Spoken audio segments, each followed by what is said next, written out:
Hello, everyone, and welcome to Diversity Matters, where we explore all things diversity, equity, and inclusion related. I'm your host, Oscar Holmes IV, and I'm so excited to welcome our guest, the amazing Candice Benbow, to the guest chair today as we talk about Black theology, faith, and feminism. And I'll ask Candice to share a bit more about herself when we get into the interview, but just to give you a little bit about her background, Candice Marie Benbow is a theologian, essayist, and creative who situates her work at the intersections of beauty, faith, feminism, and culture. She is the founder of Zion Hill Media Group, which is a media boutique that produces messages of hope and healing across various platforms.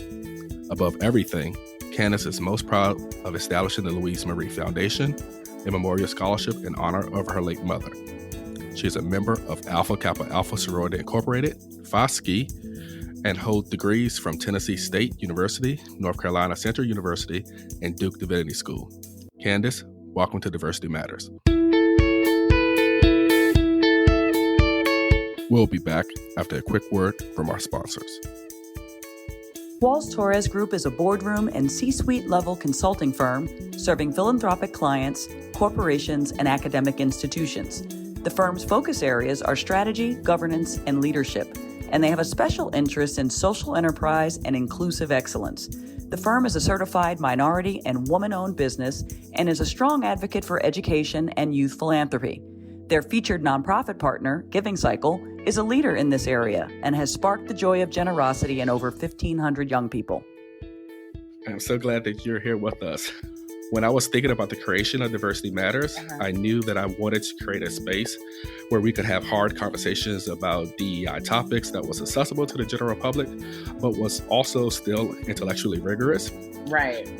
So instead of just trying to quickly throw something together just to get my podcast launched, I spent a great deal of time really thinking about, how I wanted to create this first season. Right. So the topics that I thought were necessary to cover and who I wanted as guests for the first season. So I immediately thought about you because I'm telling the truth, because I've been a fan of your work from afar for a long time.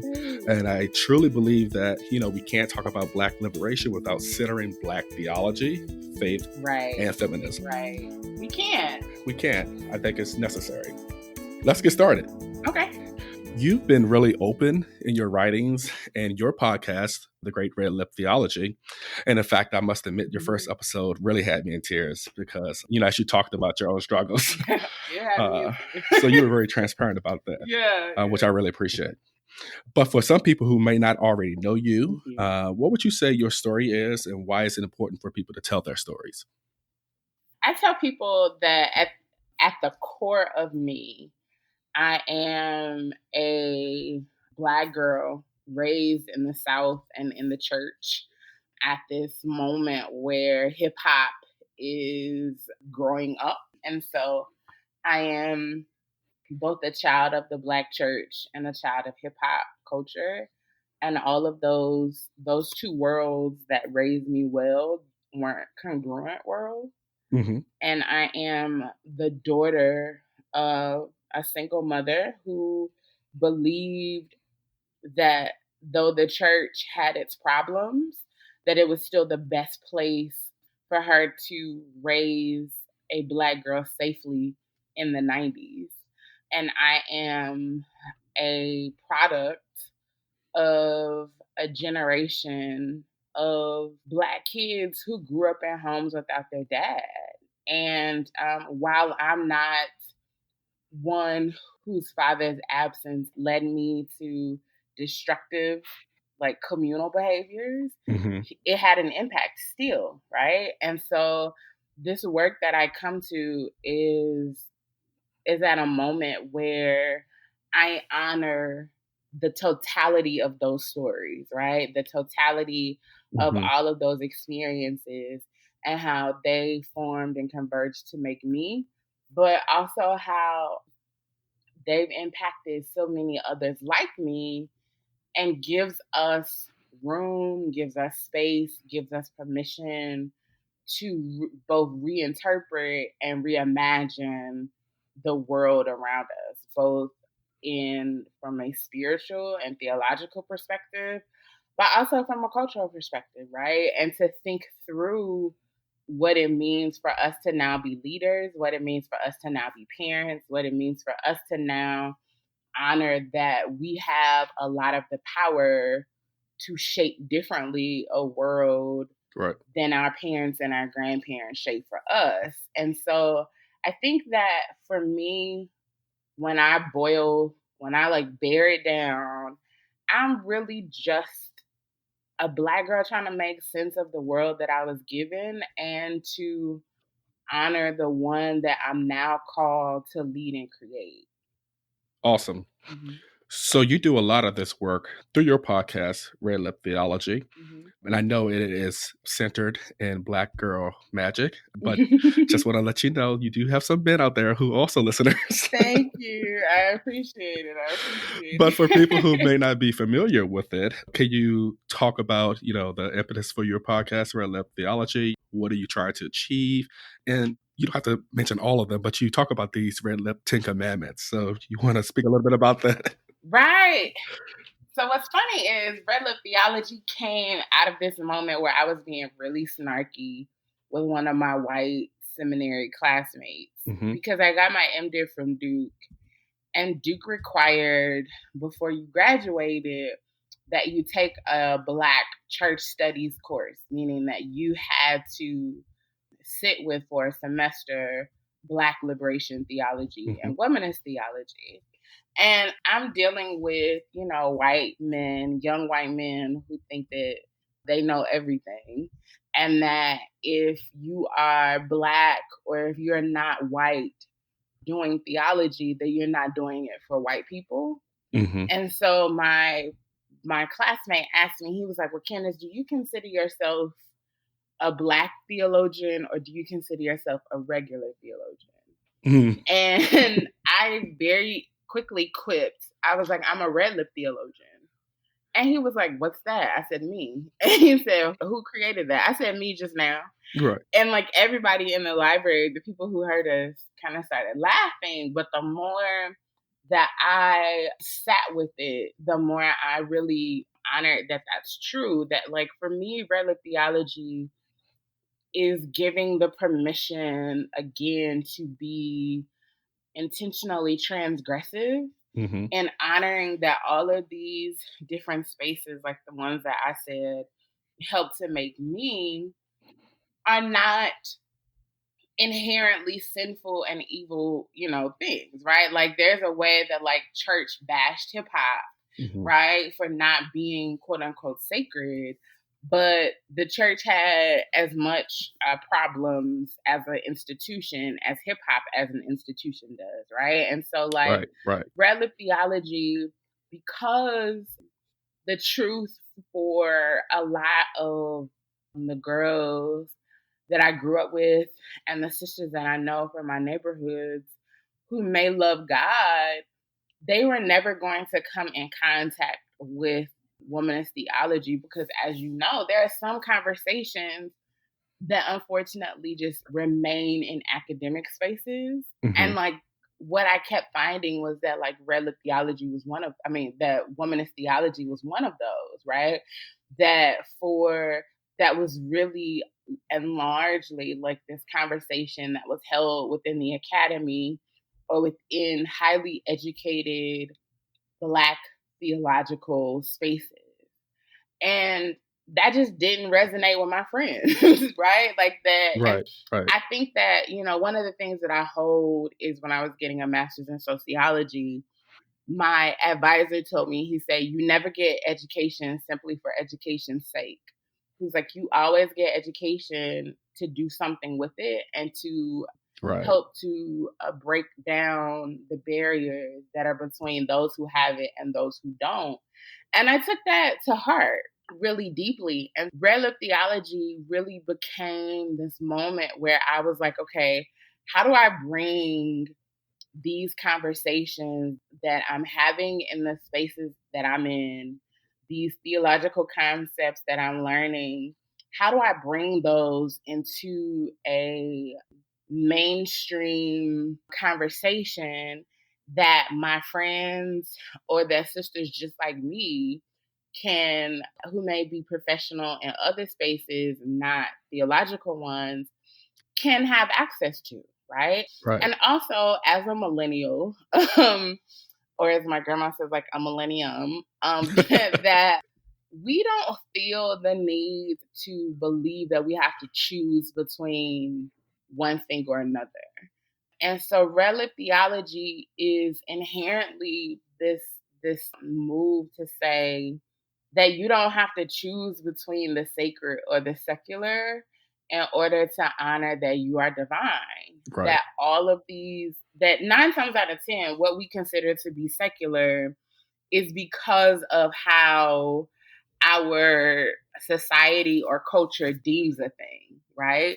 But there is beauty and honor in being who we are in very like tongue-in-cheek ways, in very like brash and in your face ways, and then very like holistic and let's have this real transparent and tough moment ways. Like we have different kinds of conversations that really lead us back to the question of what I think is at the heart of Red Lip Theology is who are we truly meant to be and how are we doing our best to live into that? And I think that you can't do that without being honest.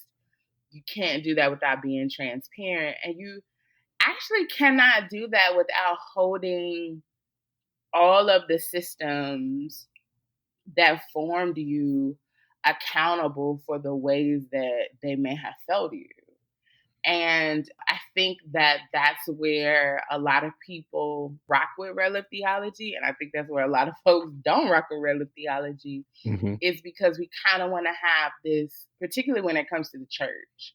And it's almost like that the same way with like education, the higher up people get it, right? Is that like, we want to say that these institutions work if you work them, right? But like, but the truth is, for those of us who work them, we can say like they work because they inherently pit us against each other, right? Like they work because they allow for some of us to gain access and be successful, and for the majority of us to not be. Right. And so when you're honest about that and say, yeah, let's rethink better institutions, then people get scary because they created their entire identity around those institutions.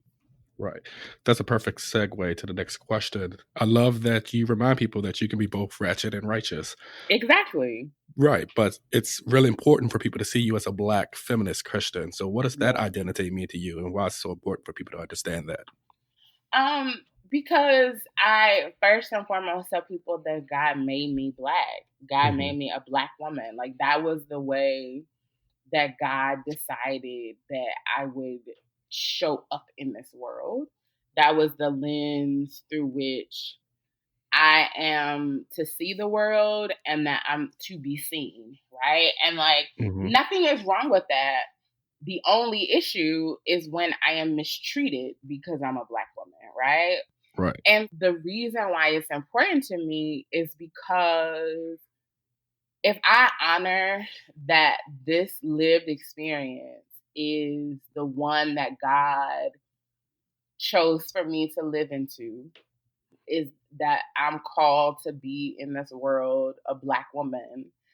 If I believe that that's sacred and that's divine, then I push for a world that honors that sacredness and that divinity. And a world that affirms Black girls and Black women and keeps us safe, to me, is a world that God wants, right? And being a Black feminist Christian, to me, is a no-brainer.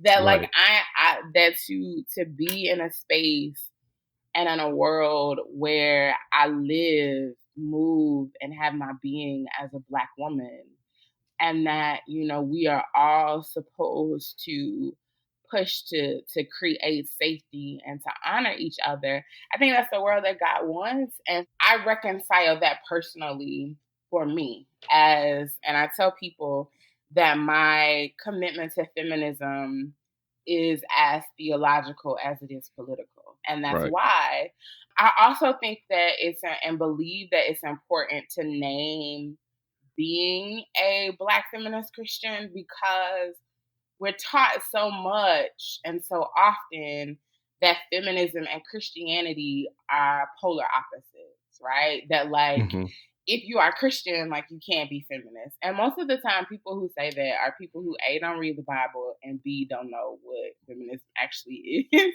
hmm And so this notion too, for Black women for whom my work is primarily directed towards, but a lot of Black women, and particularly single Black Christian women who desire partnership, think that saying that they are honoring that they're Black feminist pushes men away. Right. And like, more than being a Black feminist, they want to be somebody's wife. They want to Right. be partner. And I get that. And for me, saying continuously that I'm a Black Christian feminist speaks into the space that says, hey, like, this is the experience that God gave us to live into, which means that God wants not only us, but all Black girls and all women, Black women, to be sacred, seen as sacred and protected.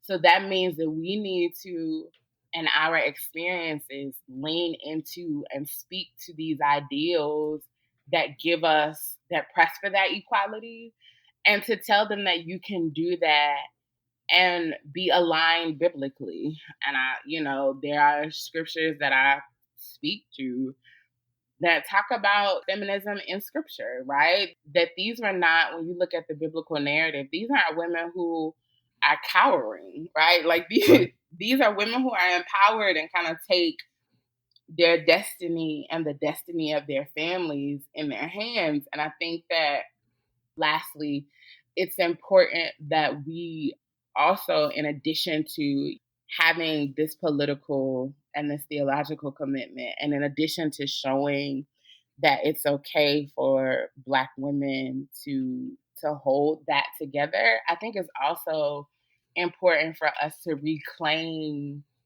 our faith from white evangelicalism. Right. That when I'm talking about Jesus and I'm talking about God, I'm not talking about white men, right? Like Mhm. I'm not talking about the faith structure that so many of us believed in and were given because that was what was passed down to us. But I'm talking about progressive understandings of faith that Black folk have always leaned into since the time that we were brought here, even before, that we have always read ourselves into the love of God. We've always seen ourselves as divine, and like reclaiming that from white evangelicalism that seeks to, before we even get to talking about Black feminist Christianity, wants to make the Black demonic. You know what I'm saying? Right. And that Right. to say that like all of these things can be true, but more importantly, it matters how you see God, and that you see God as not somebody who sees you as inherently inferior to white people, which is what evangelical Christianity really gives us. Right. I know we both agree that everyone should be feminists, so not just women, but men as well. Right. But again, one of the things I love about you is your transparency and the fact that you admitted that you did think that you were inferior before because you were a woman. So clearly people got you past that thinking. So what advice do you have for other people who may need to get past that thinking as well? I think the first things that I would say is the beauty now of social media and of the digital space is that we have global access to different thinkers. It's hard to evolve if everyone in your community thinks that you're the crazy one, right? Like, It's hard to think outside of narratives if nobody else will think outside of those narratives alongside of you. And I think that, the beauty that I love about social media is that I'm constantly getting messages from sisters who are like, before I followed you and before I followed the women that you talk to across social media, I thought that I was by myself. And I've been able to find community in your comments or community in hashtags. And I would say, like, one, that there's a beauty that's being found in creating new community, even if it's virtual, so that you can know that you're not by yourself as you start on this journey.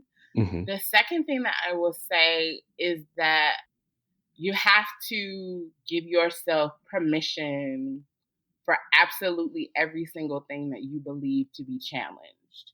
One of the things that was the hardest for me, and I tell people this all the time, was that I had this unhealthy and unrealistic expectation that I had to defend God, right? That like me, who like actually came in this world with a finite number of days, years that I would live, had this like call to defend the literal creator of the world, right? And that belief that I had that was my responsibility kept me from ever really engaging and encountering any conversation that would challenge what I believe.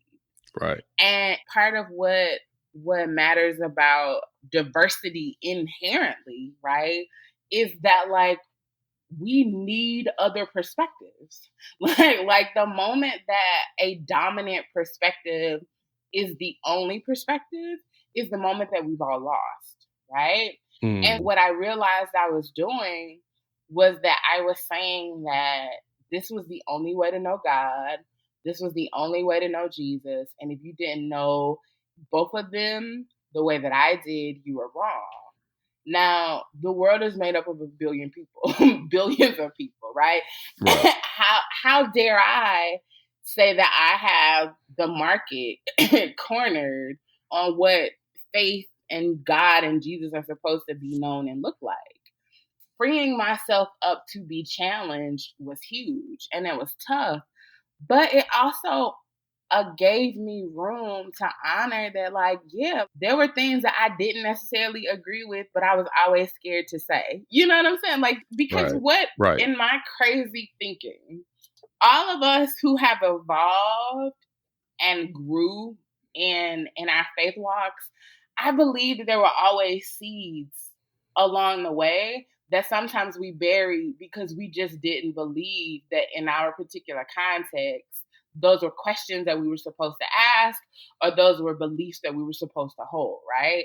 Being in a space where I was able to challenge it gave me room to be like, well, you know, I never really rock with that particular understanding, or I always thought this, right? And then there came a moment where we talked about that first episode of that podcast of Red Lip Theology, but I had a really tough, like, 4-year period. And there came a moment in that 4-year period, and I think it does not have to come with such trauma and pain as mine did, but I believe there comes a moment in everybody's faith journey that gives them the opportunity to ask the question, what do I really believe? Right. And some of us take that moment to heart and genuinely ask ourselves, what do we really believe? And some people don't take that moment to heart and they regurgitate what they have been given. For me, I took to heart to say I have been on this journey of moving progressively in faith conversations. But there was also that moment where I was like, what do I believe? If I was asked today what I believe, what is it? And I'll never forget, like, I wrote on a piece of paper, and I still have the piece of paper. I wrote that I believe Jesus was born. I believe that Jesus died. I believe that Jesus was coming back again. And I wrote the fourth thing, that I believe in the darkest moments of my life, God holds my hand and walks with me. Right. That was the 4 things that I developed a new and endearing faith on. And I think that when people ask that question of themselves and they ask it honestly, it's a different answer than what we have maybe a different answer. And it leads us to other open doors. And so I'll say that for me, community and allowing yourself to be challenged and sitting with the challenge really is the most profound and beautiful way to begin to journey into much more freeing and much more liberating articulations of your faith. Right. So in speaking about faith, I think we both have much love for the Black church. Yeah. But in many of your Red Lip Theology episodes, you express your disappointment. And I hope it's not too strong if I say your disdain for the Black church, which I also have some myself. Right. But particularly in one of your episodes, you stated the Black church is going to Black church. So what exactly do you mean by that? Yeah, like I am the embodiment of that little boy who I'm tired of this church. I'm tired of this church. And I say the Black church is gonna Black church because as an institution, the Black church upholds this notion that above anybody, Black men, Black cisgender heterosexual men are to lead and to be protected. And we understand historically that during the height of Jim Crow, Reconstruction, and the Civil Rights movement, when Black men were not respected in society, they could go to the church and be pastor and be deacon. We also know that at the same time that they could do that, Black women were experiencing the same kinds of mistreatment, not only in community, but in their own homes, right? And so there will always be this belief, this ideology that's pushed by Black church that says that anything that inherently affirms the other beyond the space that they believe that they should be affirmed, meaning Black women, Black children, LGBTQ persons, like this ideology that all of us are sacred, divine, and we should challenge our faith narratives that suggest otherwise. When we get in spaces that are looking at us and saying, nah, like that, we really need to challenge that, right? And I think that our Black churches as an institution, there are some as pockets and some as individual churches that really try to do that. But ultimately, like there are a lot of congregations as an institution itself. The church is really tethered to this idea that silence and maintaining the status quo is what we need to do as Black people in order to get ahead. And that's never ever going to get us anywhere. Right. For me, as somebody who deeply loves the Black church, I'm a church girl. I'm often invited to speak at churches, and I do, particularly if I have a good relationship with the leadership, because some of my friends pastor. So I do it because I support them. But the truth is that there's a very real intention to dishonor progressivism as an institution. I don't necessarily see myself as one who is committed to the church in the ways that I used to be, right? So I tell people, like, my ministry stuff is primarily wilderness. That's where we got free, like in wilderness and hush harbors and doing all of that. And because I think that ultimately, and this may be, Oscar, this may be a little pessimistic, but I think ultimately the church will always be the same kind of institution that it has been. Right. If I honor that I know people who are changing it, but at the same time I know that like there's only so much they can do, then how much more responsibility is it for me and for others to create these other kinds of breathing pockets? Where if there are sisters who are going to remain in the church or people who are going to remain committed to the church, where they can go grab some air and some fresh air and teaching and then, go back into these spaces.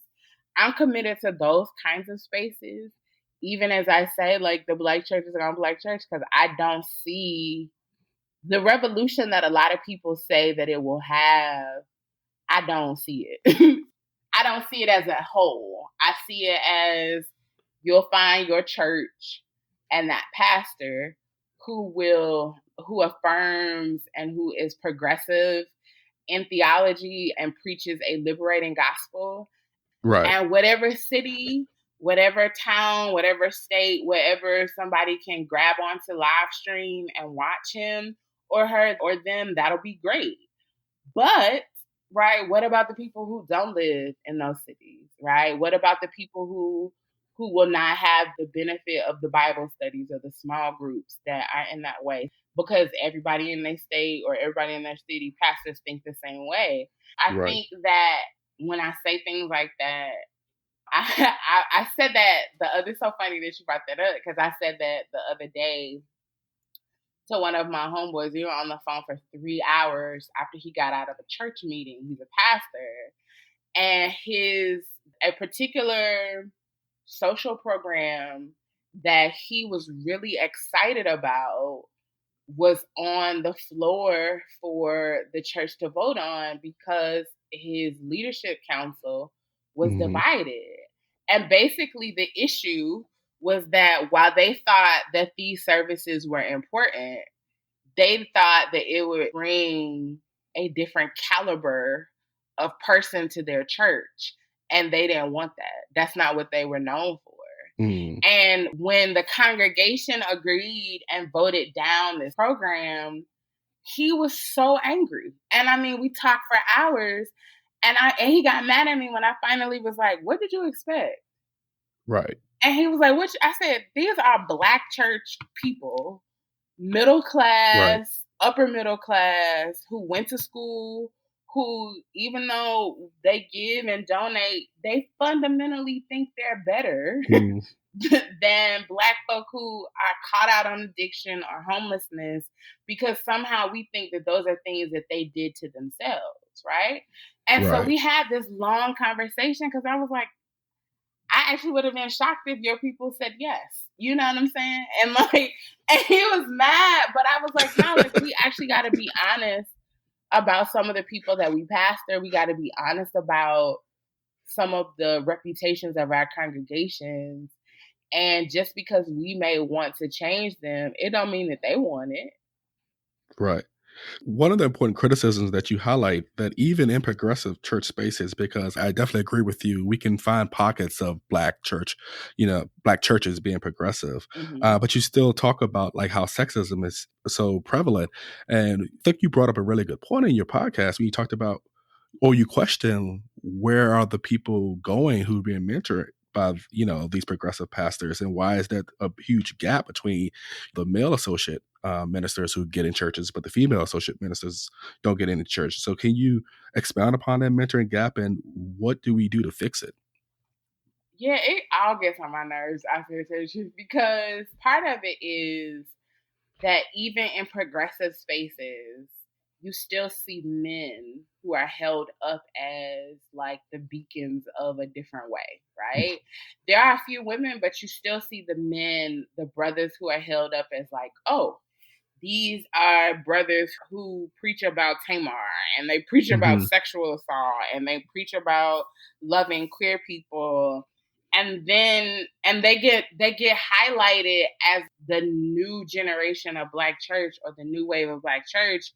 And you're like, yes, finally.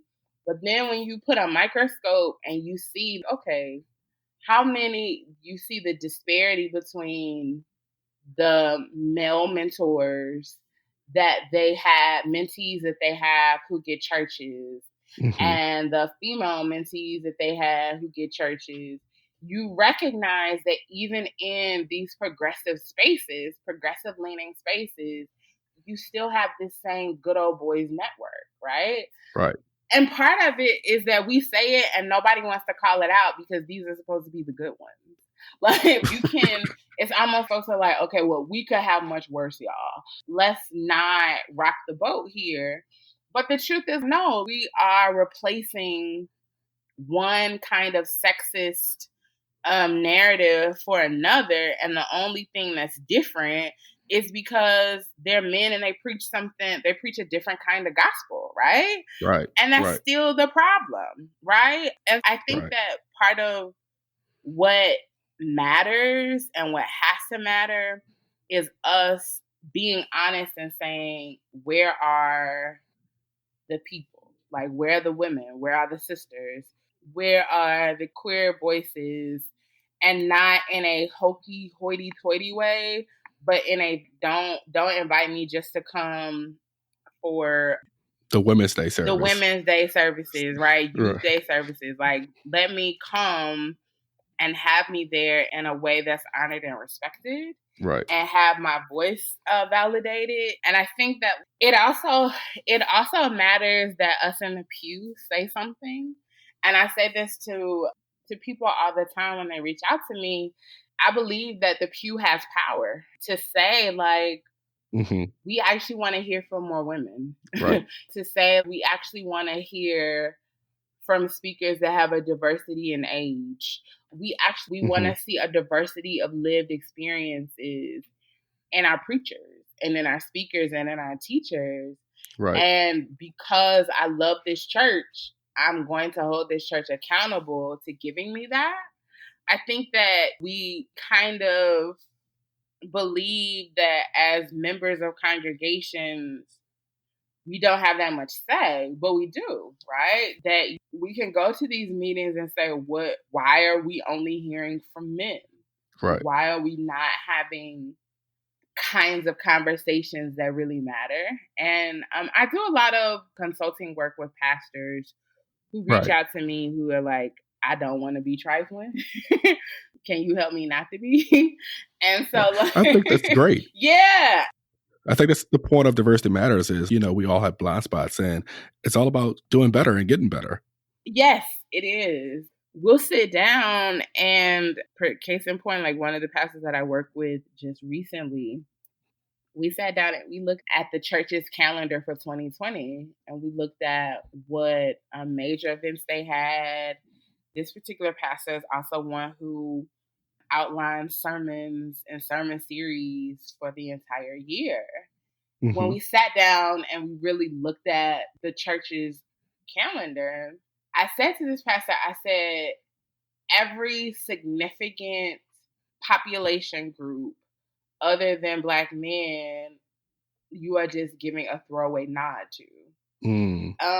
And like, what are you talking about? And we went through and we were like, children, let's just give them this back to school drive, this winter wonderland and trunk or treat, right? Right. Women, let's do something for breast cancer. Let's do something for Mother's Day, right?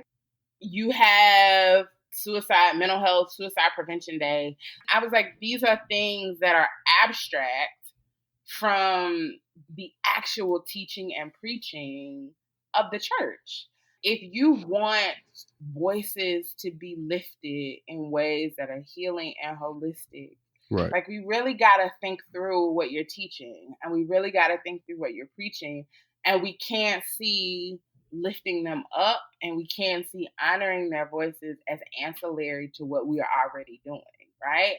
I think getting in spaces doing that kind of work has been really helpful because, a lot of pastors don't know, right? Or they're resistant to it. And now we're in a moment where you can't be resistant and survive. You can't, there are too many movements that are happening that literally will render you irrelevant if you do not honor that the winds of change really are sweeping across our country and you either get caught or you get left, right? I think that even in progressive spaces, these pastors and leaders have to allow themselves to be held accountable and not just rest on it could be worse. So because it could be worse, don't say nothing to me, know? And a lot of them sometimes have that kind of perspective and it gets like, this is the same thing I've dealt with. It's just in skinny jeans and a button down. Right. So we talked about it a little, but this is a question from an anonymous submitter. So this person wants to know, what are some of the taboo issues that are in the Black church that we need to speak more openly about, and how should we publicly deal with it? I definitely think that the first one comes to mind is just sexual trauma and sexual assault. Mm-hmm. There was a study that was published a few years ago that said before a Black girl turns 18, 60% of them would have experienced some form of sexual violence and inappropriate contact within their own home. And there was a study after that talked about the numbers were actually equal to and not very different among Black boys.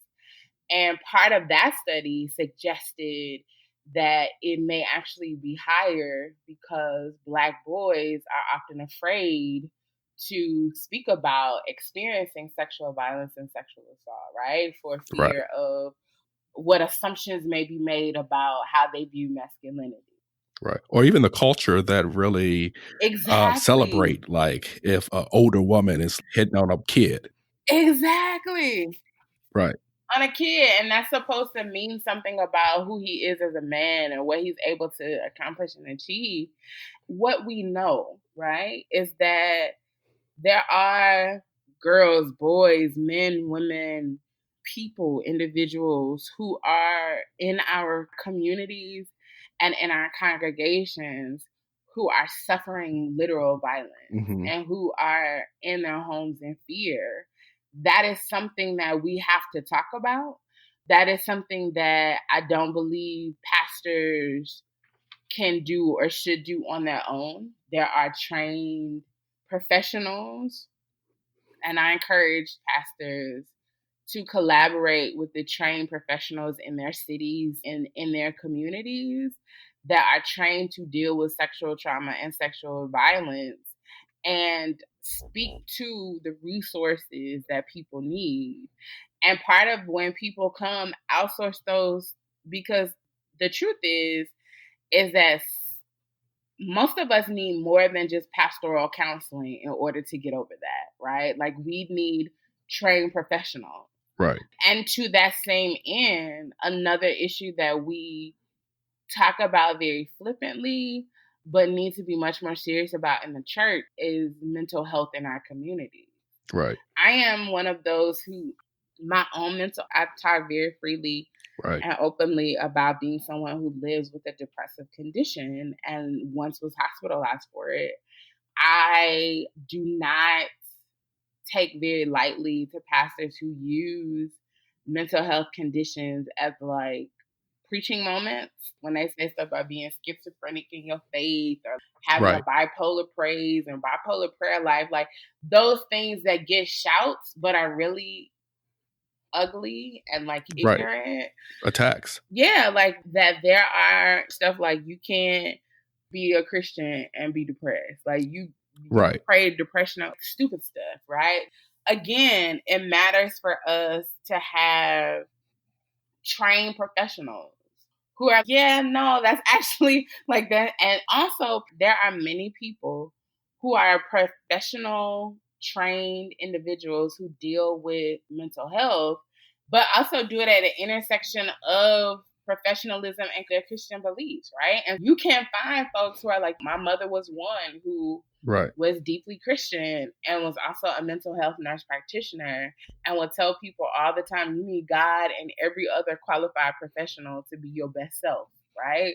And we have to change the narrative in our communities, starting with the church. Like, if God endowed doctors and teachers with what they need for us to live into our best selves, the same is true for mental health professionals, right?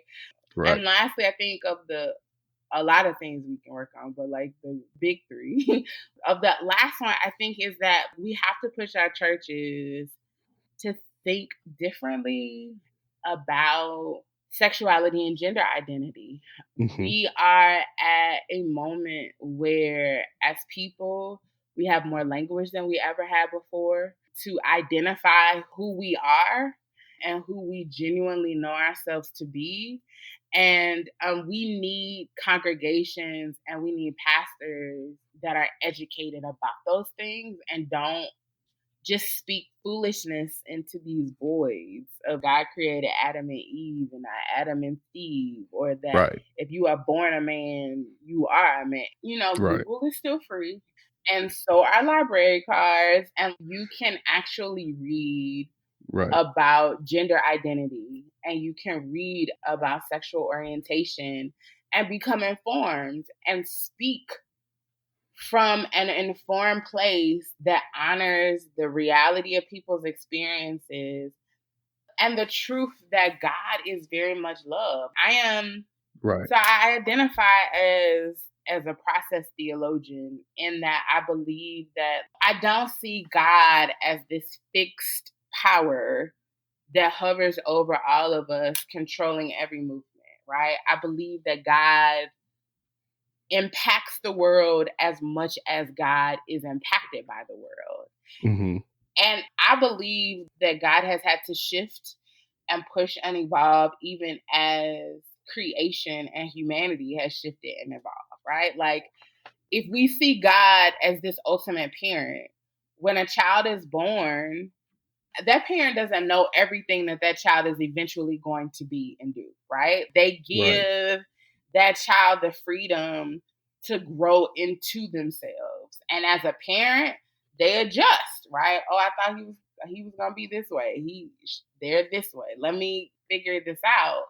I think God is the same way. And I think that the language that we have around how we know ourselves, how we can, this may be a very roundabout way to answer this question, but like, I have been in recent weeks just amazed at the conversations around Zaya Wade and Dwayne Wade and Gabrielle Union coming out to support their daughter in her transition. But the beauty that a 12-year-old in the year 2020 can say, this is actually who I am supposed to be. And that there are adults that were like, okay, let me read and let me surround myself. But more importantly, parents, right? Yes, parents, exactly. Let me read, let me surround myself with folks who can explain to me what my child is going through. And let me surround myself with people who are also going to honor that this is as much a transition for them as it's a growth period for me. Absolutely. I think if humanity is able to do that, how much more is God able to do that, right? That there is grace for us, as that God gives us grace as we evolve as humans. And that we have to give that same grace to each other. And I think that those of us who are, I honor, and I will say this, I honor that as a writer, I have a lot more leeway than others do because I'm not beholden to a deacon board or leadership. And at the same time, I do think that it's incumbent upon us who believe that we have been called to walk with people through their lives in a spiritual capacity to really think about how we're addressing the social issues of our time and how the way we address them speak to the ever-present, ever-evolving grace of God. And if we are not speaking to that, and if we are speaking in these ways of rigidity that suggest that God is fixed in this one way and all of us have to be, then I think we're missing the mark totally. So those are, if I had to name like three that are most pressing, I think that those would be my three issues. Right. So I would love to talk to you more, but for the sake of time, I want to ask you two final questions. Of course. One is a question from another anonymous submitter. I want to get that question in. I'll say that one first. So what role do Black millennials play in reclaiming the narrative that faith is the auspices of the conservative right? Ooh. Wow.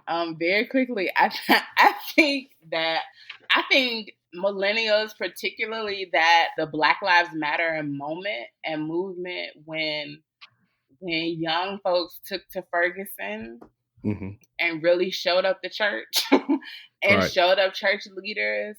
I think that millennials, I think Gen Z included, are forcing us to contend with the ways that faith, religion as an institution has inherent respectability politics in it that will not keep us safe, right? And that part of where the rub is amongst millennials and younger versus, boomers and up, even including some Gen X, right? Is that we're like, yeah, no, we are not going to, they're going to kill us anyway, right? Like we live in a world and societies that literally hate us for just breathing. Like there's nothing that we can do that's going to keep them from killing us.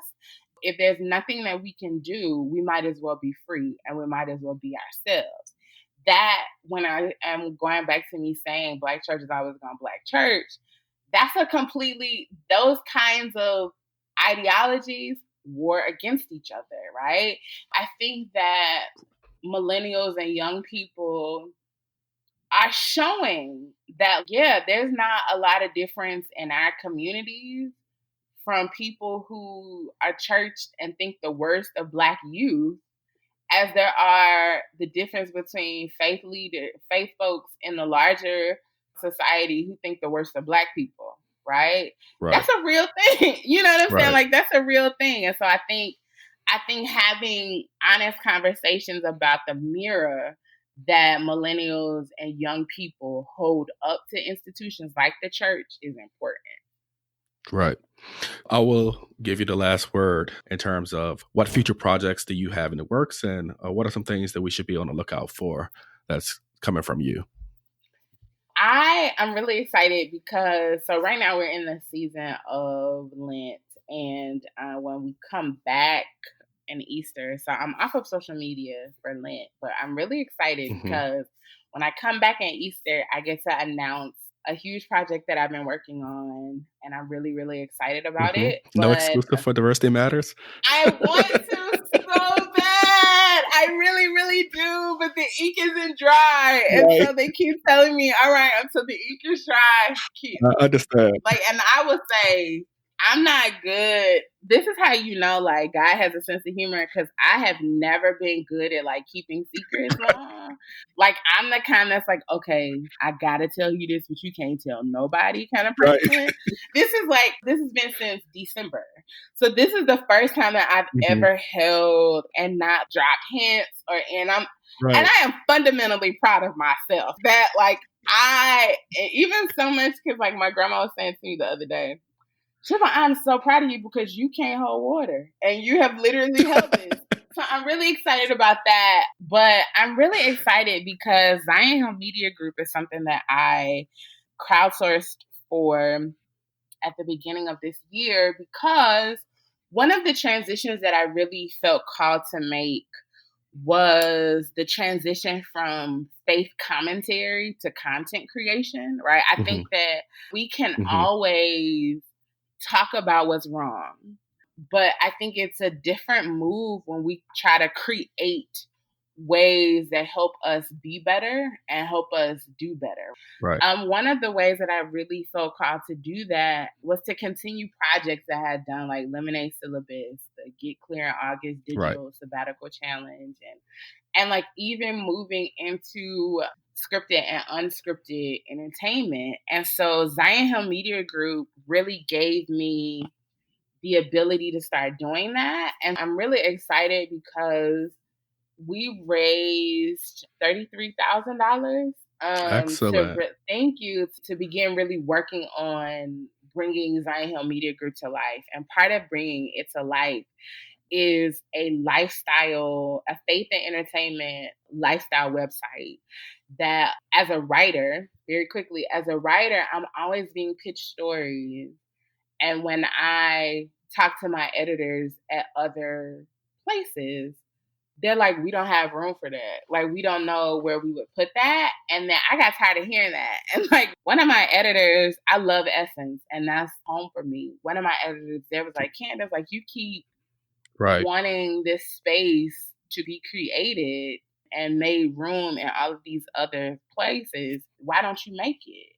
Part of Zion Hill Media Group is this place where these progressive conversations, like the one that we just had, essays can, in long form and think piece, are available. And where we also have a kind of hub for people to be able to identify and find progressive podcasts that they may not have ever heard of, but they know that, okay, I can listen to these people and really kind of find my tribe and find my people. That's part of it. And then I'm really excited because Divine Dialogue is a web series that I'm really excited to begin finishing up pre-production on, that allows me to have faith conversations with faith leaders, thought leaders, influencers, politicians, but these are conversations that really matter to us and who we are as people. And I think that where I am is that I really wanted to shift from, I'm a writer at heart and I'm always going to write. But I also think that it's important for us to move into different forms of information consumption and media consumption to really give us even more access to hope and to healing, because you can scroll your timeline and forget that you're supposed to have it. So I'm really excited. If you follow me on the socials, at Candice Benbow, I'm officially away for Lent. I'll pop back in when I have to promote something, but I'm officially away for Lent, but when I come back, I really get to announce this big thing that I'm working on, and I'm working now on finalizing things for Zion Hill, and just really excited and grateful about the fall of this year and bringing a lot of things to life. Busy at work, but it's a good busy. I'm really excited about it. And anytime I get to duck out of work and have these kind of conversations, it literally feeds me so that I can go back in and do what I know I'm supposed to do. Well, Candice, you definitely deserve all of the great things that's coming your way. Thank you so much for joining us on Diversity Matters and talking with us and educating us about Black theology, faith, and feminism. Thank you, Candice. Thank you for having me. It's our pleasure. Thank you for listening to Diversity Matters. If you enjoyed our show and want to hear more, please subscribe to our show, post, talk about, and reshare our show with all of your friends and family, and leave us a favorable rating and review so that it will make it easier for others to find us wherever they listen to podcasts. We cannot do this important work or keep it going without you, so we really appreciate your support. We especially like to thank our episode sponsors, the Walls-Torres Group and Giving Cycle. Please check out the great work they do by visiting their websites at www.wallstorresgroup.com and www.givingcycle.org. If you or your company would like to sponsor a Diversity Matters episode, please visit the podcast section of our website at www.whconsultingfirm.com for more information. Diversity Matters is produced by WH Consulting, a firm that provides a wide range of management consulting and professional services to individuals and organizations. Original music produced by Sincere Morton Murray. Until next time, peace and love.